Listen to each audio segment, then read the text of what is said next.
Oi, oitavo A, novamente, dia 11, quarta-feira, vamos fazer a nossa segunda aula de hoje, né? Nós estávamos falando sobre hipertiroidismo e hipotiroidismo, né? E aí, faltou essa partezinha aqui, depois do jogo rápido, página 290. Tanto no hipertiroidismo como no hipotiroidismo pode ocorrer o bócio, que consiste no crescimento anormal da tireoide, formando uma série de papo no pescoço, uma espécie de papo no pescoço. No caso do hipotireoidismo, ele pode ser causado pela falta ou quantidade insuficiente de iodo na alimentação, elemento presente na composição dos hormônios da tireoide. O tratamento para regularizar o funcionamento da glândula é por meio de medicamentos à base de iodo, ou pela ingestão de doses prescritas dos hormônios. Já no hipertiroidismo, o bócio pode ser a causa dessa condição, pois o aumento do volume da glândula pode levar a uma produção excessiva dos hormônios T3 e T4. O crescimento da glândula, nesse caso, pode se dar pelo excesso na ingestão de iodo. Antigamente, pessoal, essa doença, o bócio, ela era muito frequente. E aí o Ministério da Saúde determinou que eles tinham que conseguir um alimento, né, que tivesse uma certa quantidade de iodo e que a pessoa ingerisse esse alimento todos os dias. Então aí, pensando nisso, acrescentaram no sal o iodo. Hoje você vai no mercado, você pode olhar qualquer sal, né? Quando você vai comprar, pode ser qualquer marca de sal, mas tem lá sal iodado, ou seja, ele contém iodo. Se não tiver sal iodado, nem compre. Por quê? Foi a forma que o governo, o Ministério da Saúde, encontrou de fazer a pessoa ingerir o iodo todos os dias, porque o sal, querendo ou não, ele é usado todo dia na alimentação, né? Para temperar um arroz, um feijão, uma carne. De qualquer maneira, você consome o sal, né? Pelo menos uma vez por dia você consome aquele sal. Então, a pessoa não vai ficar com essa deficiência de iodo no organismo e iria diminuir o bócio. E realmente, o bócio hoje é uma doença quase que extinta, porque todo mundo só compra o sal se tiver lá sal iodado, né? Ou melhor, ninguém nem olha se o sal é iodado ou não, porque pela certeza de que esse sal é iodado. Mas se você for verificar lá na composição dele, vai estar lá o iodo em determinada quantidade, tá? E aí nós temos esse jogo rápido que nós vamos fazer juntos aí, pessoal.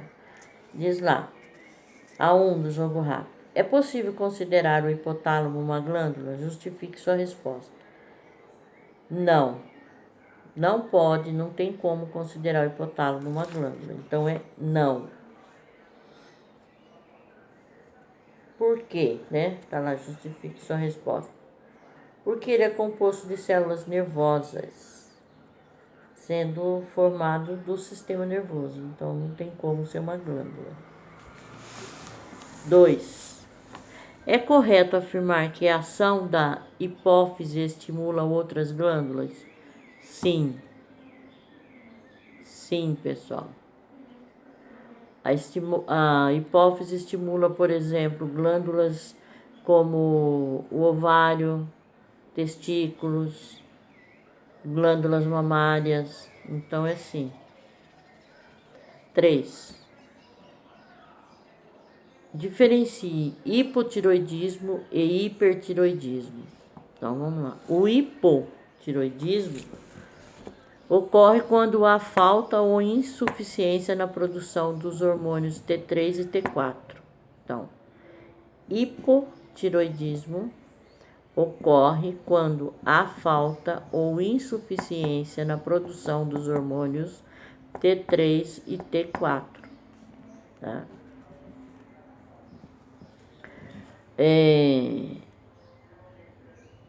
Ponto, né, na outra linha. O hipertiroidismo é uma doença causada pelo excesso de produção de T3 e T4. Tá? Então, hipo é a falta, né, insuficiência, né, da produção de T3 e T4. E o hipertireoidismo é o excesso, né, produz demais. Tá? Continuando aí vendo as glândulas, ainda na página 291, nós vamos ver as suprarrenais. As suprarrenais, pessoal, como o nome já diz, né, suprarrenais. Então, ela está localizada bem em cima dos rins. Tem a foto aí, ó, tá? Suprarrenais, ela fica em cima dos rins, né? Produz vários hormônios. Produz adrenalina, noradrenalina, aldosterona, cortisol, tá? Então vamos ver cada um desse daí. Adrenalina e noradrenalina, ela acontece, pessoal, ela é produzido, acho que vocês já ouviram, entrevista de pessoas que fazem esportes radicais, qualquer esporte radical, essas pessoas que praticam esportes radicais, quando alguém vai, eu acho que vocês já tiveram a oportunidade de ver isso, elas são entrevistadas, o repórter pergunta, qual foi a sensação? Pura adrenalina. Normalmente a resposta é essa. O que isso quer dizer? Pura adrenalina. Que adrenalina, pessoal, ela uma substância que são produzidos pelas suprarrenais, é uma substância produzida pelas suprarrenais, e ela que vai dar aquela sensação de que dá as pessoas, a maioria das pessoas fala, me deu até um friozinho na barriga, né? Ou seja, ela libera as suprarrenais libera a adrenalina quando a pessoa passa por uma situação de satisfação, tá? Então vamos lá, vamos ver o que ele está dizendo aí. Esses hormônios são secretados em nosso corpo quando ocorre uma situação de perigo, medo, estresse ou raiva, aumentando a frequência respiratória e cardíaca, a taxa de glicose no sangue e a concentração dos vasos sanguíneos da pele e do sistema digestório, enviando maior quantidade de sangue para os músculos, entre outros sintomas. Então, nós temos aí, pessoal, né? A adrenalina e noradrenalina. Então, a adrenalina, quando você tem aquela sensação de uma sensação boa, ao mesmo tempo não é, que dá aquele friozinho, uma sensação de medo, né? Quando você sente medo, ou então quando você tem uma certa satisfação em estar realizando alguma coisa. Também a noradrenalina, ela aumenta a frequência respiratória e cardíaca, né? Então você fica mais ofegante e tal. O cortisol, pessoal, ele está relacionado com o estresse. Quando a pessoa está muito estressada, as glândulas suprarrenais libera essa substância e ela vai direto para a corrente sanguínea. E isso vai aumentar a glicose no sangue. Por isso que quando a pessoa é diabética, ela passa por um estresse muito grande, aumenta o nível de açúcar no sangue, aumenta a dosagem de diabetes, da glicose dela, dá alterada. Por quê? Porque numa situação de estresse, as suprarrenais produzem cortisol, esse cortisol ele aumenta a quantidade de glicose no sangue. Está dizendo lá, ó, cortisol. Relacionado a situações de estresse, esse hormônio aumenta a quantidade de glicose no sangue por meio de metabolismo de aminoácidos. Aldosterona, que é uma outra substância, também liberada controlada pelas suprarrenais. Aldosterona, pessoal, vai controlar a quantidade de água, no sangue. Portanto, vai controlar o quê? A pressão arterial. Por isso também que quando a pessoa passa por determinada situação, aumenta a pressão, né? Quando come muito sal, aumenta a pressão. Tem tudo a ver também, porque o sal diminui a produção de urina, né? Portanto, vai aumentar a pressão da pessoa, tá? Então tem lá, ó, aldosterona. Esse hormônio controla a quantidade de sais e água no sangue, agindo no controle da pressão arterial e do volume plasmático. Então, tudo a ver esses hormônios, né, pessoal? Lá na página 292, ele tem um texto ali, tá? Falando sobre o que acontece quando a pessoa enfrenta um momento de estresse. Vamos ver aí, pessoal. Quando o corpo enfrenta uma situação de estresse ou perigo, o sistema nervoso autônomo simpático recebe os estímulos do ambiente, processa-os e envia respostas aos órgãos e aos sistemas involuntariamente, para que as atividades não prioritárias do organismo sejam reduzidas e as atividades essenciais para enfrentar a situação sejam potencializadas, dando capacidade máxima para o corpo agir, seja enfrentando, seja fugindo do que desencadeou essas alterações. O sistema nervoso envia também impulsos nervosos ao sistema endócrino, induzindo a geração e secreção de hormônios que produzem a adrenalina e a noradrenalina. Apesar de os efeitos do sistema nervoso e dos hormônios serem semelhantes, o primeiro age mais rapidamente e por um período mais curto. O outro, por sua vez, demora alguns instantes para agir, pois é necessário que os hormônios sejam secretados na corrente sanguínea e cheguem aos órgãos em que vão agir, não indo diretamente por impulsos nervosos. Entretanto, o sistema endócrino age por mais tempo, prolongando os efeitos gerados.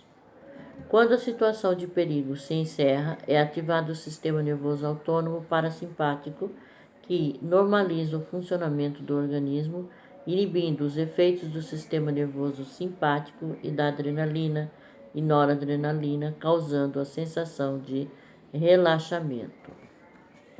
Então tem aí, né, os resultados da ação do sistema nervoso autônomo simpático e do sistema endócrino, pela ação das glândulas suprarrenais em uma situação que seja considerada perigo ou estresse pelo indivíduo, né? Então está dizendo aí o que vai acontecer. Dilata a pupila, inibe a salivação, ou seja, fica aquela boca seca, dilata os brônquios, acelera os batimentos cardíacos, inibe os movimentos peristálticos, estimula a liberação de glicose, secreção de adrenalina e noradrenalina e inibe a contração da bexiga.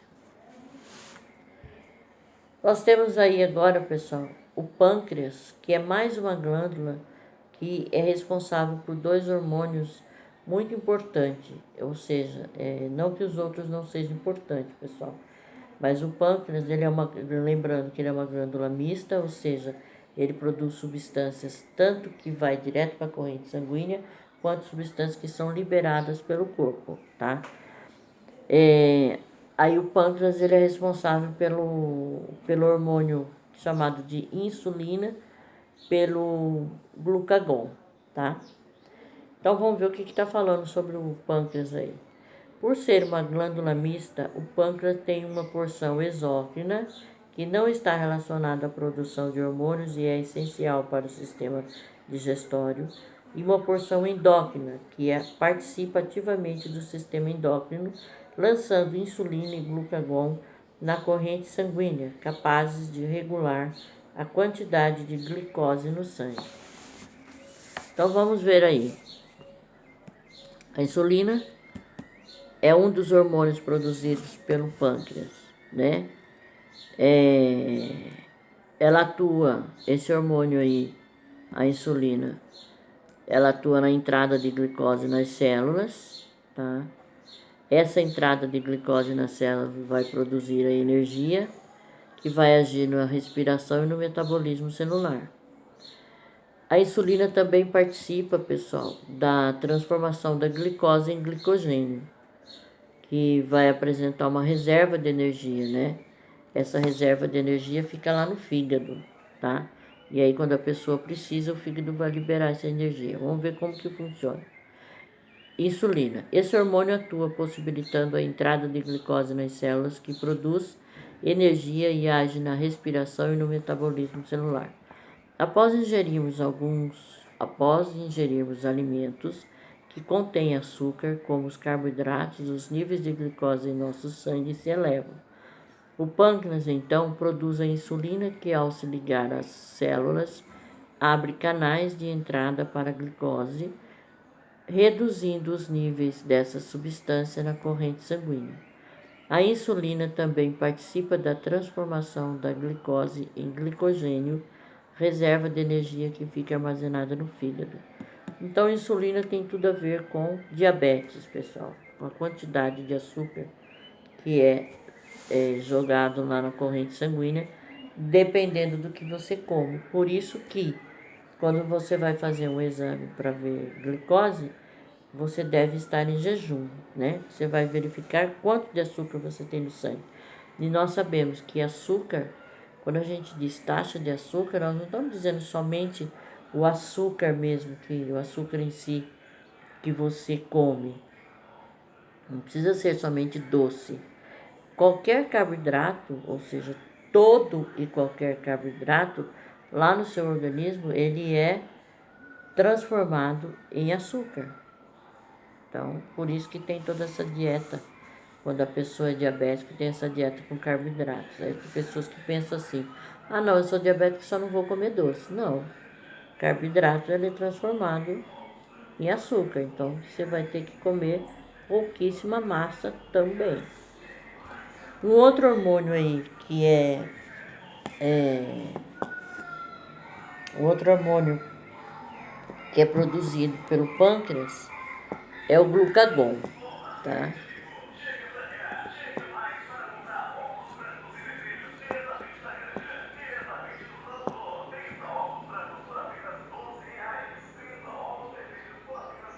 Tá, só estava esperando passar o carro do ovo, pessoal. Esse glucagon aí, ele é secretado quando uma pessoa está em jejum, tá?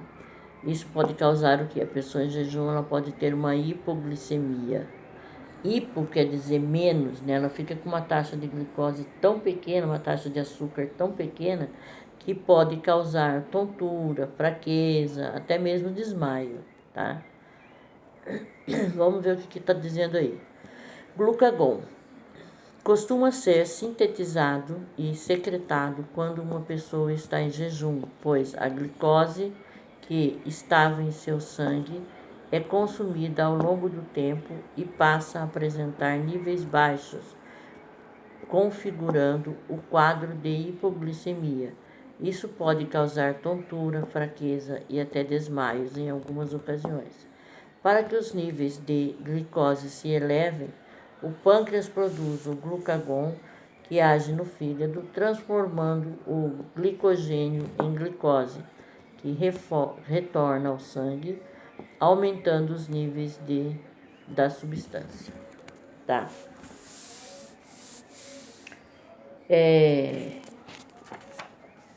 As duas últimas glândulas aí que nós vamos ver, pessoal, são as gônadas.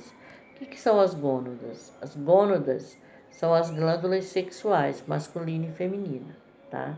Masculina, os ovários, e feminino, o espermatozoide. Então, vamos ver aí quais são os hormônios que funcionam, né? Que trabalham que estão nessas duas gônadas, né? Quais são os hormônios que essas gônadas produzem. Na mulher e no homem produzem hormônios diferentes, né? Então vamos ver lá, ó. Gônadas são os ovários no sexo feminino e os testículos no sexo masculino. São glândulas mistas. Os ovários estão ligados às laterais do útero pela tuba uterina. Sua porção endócrina é responsável pela produção de progesterona, que atua no preparo do útero para receber um embrião em caso de gestação. Produz também o estrógeno, que atua no desenvolvimento das características sexuais secundárias femininas.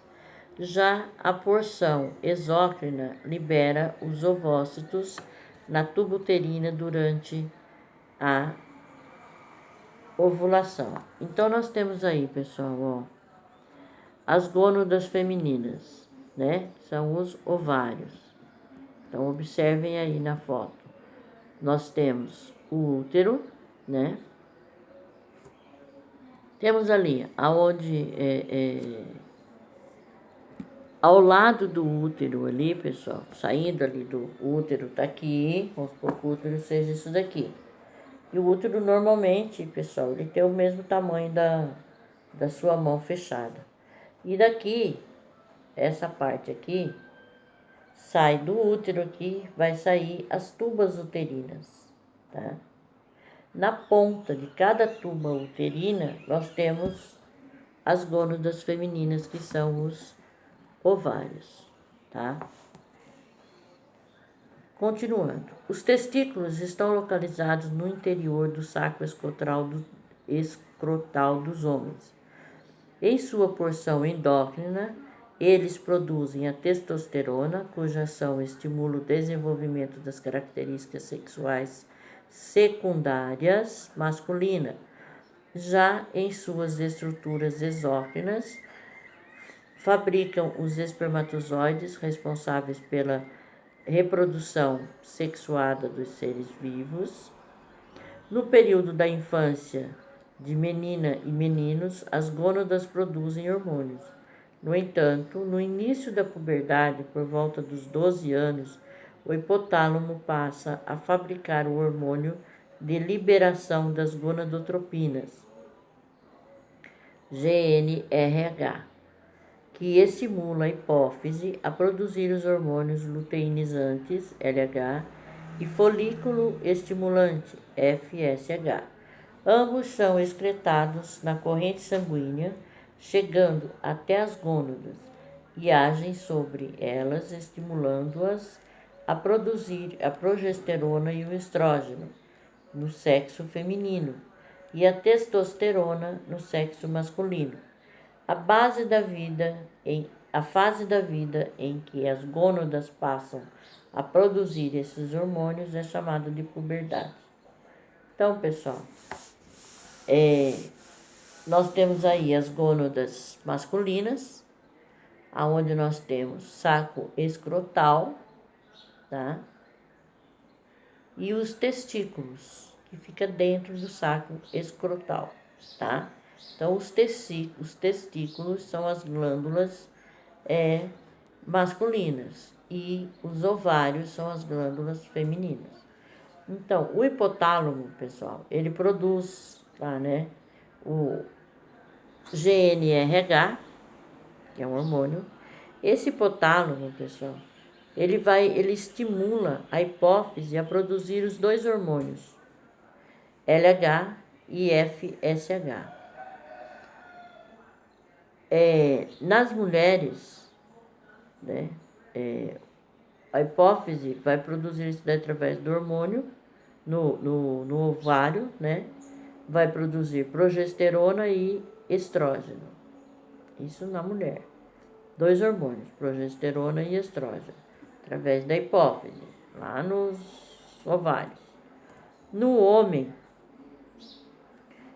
a hipófise vai estimular a produção. A hipófise, através do LH e do FSH, vai estimular, né, a produção de testosterona que ocorre nos testículos, tá?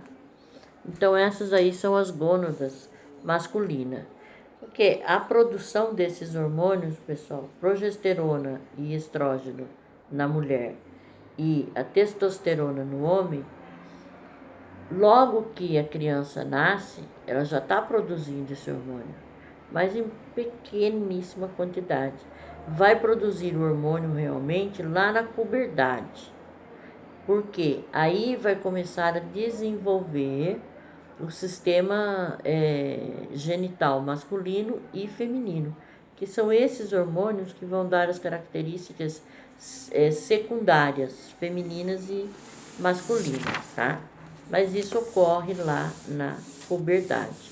E essa parte aí da puberdade, nós vamos ver na nossa próxima aula, tá? Que vai ser... Vamos ver aí.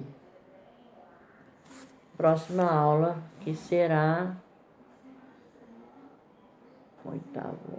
na outra segunda-feira, pessoal, tá? Então, na próxima aula, nós vamos ver aí a puberdade e já vamos fazer atividades desse capítulo, dessa unidade aí, para fazermos a nossa prova, tá bom? Então, por hoje é só. Beijo a todos, fiquem com Deus.